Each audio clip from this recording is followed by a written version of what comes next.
তারপর সেই মরা লাশটার হাতগুলো যেন লম্বা হয়ে এগিয়ে আসছে রমেশের দিকে, রমেশের গলা টিপে ধরার জন্য। অনেকদিন আগের কথা, রমেশ নামে একটি ছেলে কলকাতা থেকে পড়াশোনা শেষ করে বাড়ি ফিরছিল। কিন্তু সেদিন বাসে করে বাড়ি ফিরতে তার অনেক রাত হয়ে যায়। রমেশ ঘড়িতে তাকিয়ে দেখে 12টা বাজতে পুরো 12 মিনিট বাকি, আর বাস স্ট্যান্ড থেকে তার বাড়ি ছিল প্রায় 10 কিলোমিটার দূরে। রাস্তা পুরো শুনশান, গাড়ি ঘোড়া তো দূরের কথা, কোনো কুকুর শিয়ালও তার নজরে পড়ছিল না। তবুও রমেশ একটা আশার আলো জ্বালিয়ে রাস্তার দুদিকে তাকাচ্ছিল কোনো টোটো বা রিক্সা জন্য, যদি কোনো টোটো বা রিক্সা চলে আসে। কিন্তু অনেকক্ষণ ধরে অপেক্ষা করার পরেও কোনো কিছুর দেখা না পেয়ে সে ঘামে ক্লান্ত শরীর নিয়ে নিচের ল্যাম্পপোস্টেই বসে পড়ে। আর এদিকে ল্যাম্পপোস্টের আলো প্রায় খারাপের শেষ পর্যায়ে, আলো নিভছে আর জ্বলছে, নিভছে আর জ্বলছে। তখন রমেশ মনে মনে ভাবল, আজকে আর বাড়ি যাওয়া হবে না, আজকে মনে হয় বাস স্ট্যান্ডে বসে বসে রাতটা কাটাতে হবে। সেই মুহূর্তে দূরের একটা টিমটিম আলো রমেশের চোখে এসে পড়ল। তখন রমেশ বলে উঠল, ওই তো দূরে একটা কিসের আলো টিমটিম করে জ্বলছে, ওই আলোটা তো এদিকেই আসছে। ওটা মনে হয় গরুর গাড়ির লণ্ঠনের আলো। গরুর গাড়িটা তার সামনের দিকে এগিয়ে আসছিল, কিন্তু হাইরিকেনের আলোয় গরু গাড়ি চালকের মুখটা ভালো করে চেনা যাচ্ছিল না। তখন রমেশ বলে উঠল, ও দাদা, আপনি কি রসুলপুর গ্রামের দিকে যাবেন? হ্যাঁ, আমি তো ওই গ্রামের দিকেই যাচ্ছি, কিন্তু আমি তো একটা মরা লাশ কিনে যাচ্ছি।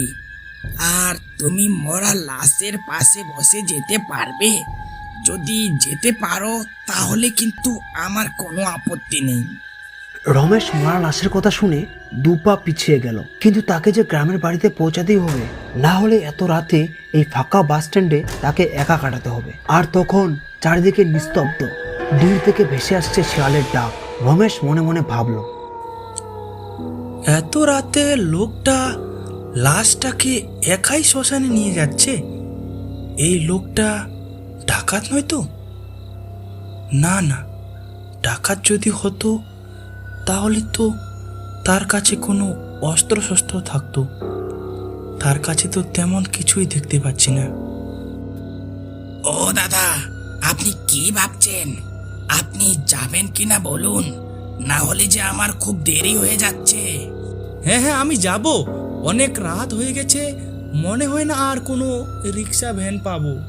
তখন রমেশ লোকটির কথা শুনে লাশটির পাশে বসলো এবং তারা গরুর গাড়ি নিয়ে রওনা দিল।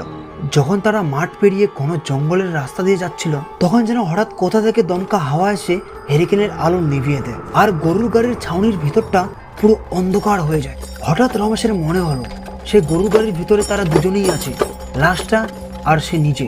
তখন জঙ্গলের গভীর রাস্তা দিয়ে যেতে যেতে হঠাৎ লোকটিকে দেখতে না পেয়ে রমেশ বলল, ও দাদা, আপনি কি গরুর গাড়ির মধ্যে আছেন? আমি তো আপনাকে দেখতেই পাচ্ছি না। হ্যাঁ, আমি তো গরুর গাড়ির সামনেই আছি।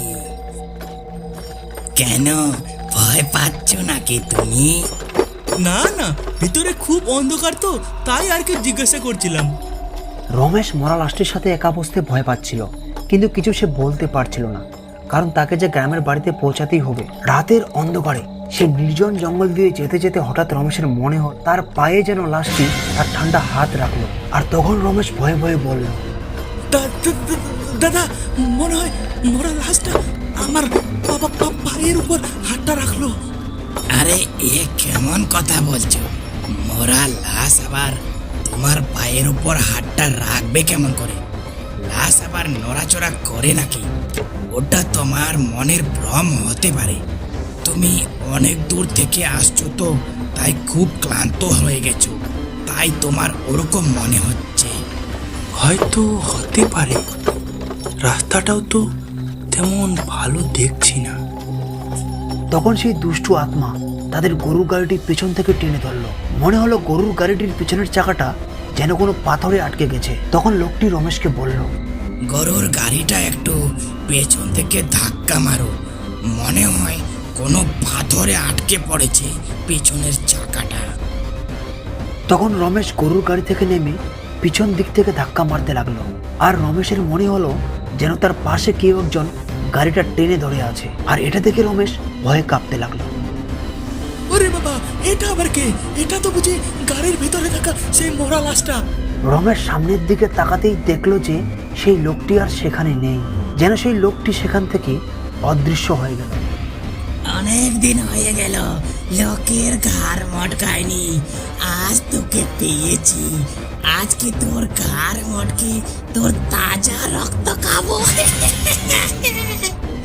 আয় আমার কাছে, আয় আয় আয়। মরে গেলাম, বাঁচাও বাঁচাও, মরে গেলাম, বাঁচাও বাঁচাও। সেই মরা লাশটার হাত দুটো যেন লম্বা হয়ে এগিয়ে আসছে রমেশের দিকে, মরে গেলাম, রমেশের গলা টিপে ধরার জন্য। রমেশ তখন সেটা দেখে দৌড়াতে থাকে, আর দৌড়াতে দৌড়াতে সে হাঁপিয়ে যায়।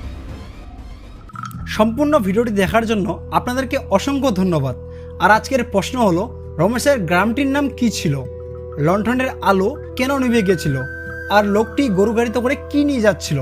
এসব প্রশ্নের উত্তর দিতে পারলে আপনার নাম পরবর্তী ভিডিওতে নেওয়া হবে। আর আপনি কোথা থেকে এই ভিডিওটি দেখছেন এবং ভিডিওটির কোন অংশটি আপনার সবচেয়ে বেশি ভালো লেগেছে তা অবশ্যই কমেন্টে জানাবেন। আর যদি এরকমই আরও সুন্দর ও রোমাঞ্চকর গল্প শুনতে চান তাহলে চ্যানেলটি সাবস্ক্রাইব করে বেল আইকনটি প্রেস করে রাখবেন, যাতে আমাদের নতুন ভিডিওগুলো সবার আগে আপনার কাছে পৌঁছে যায়। ধন্যবাদ, আবার দেখা হবে পরবর্তী ভিডিওতে।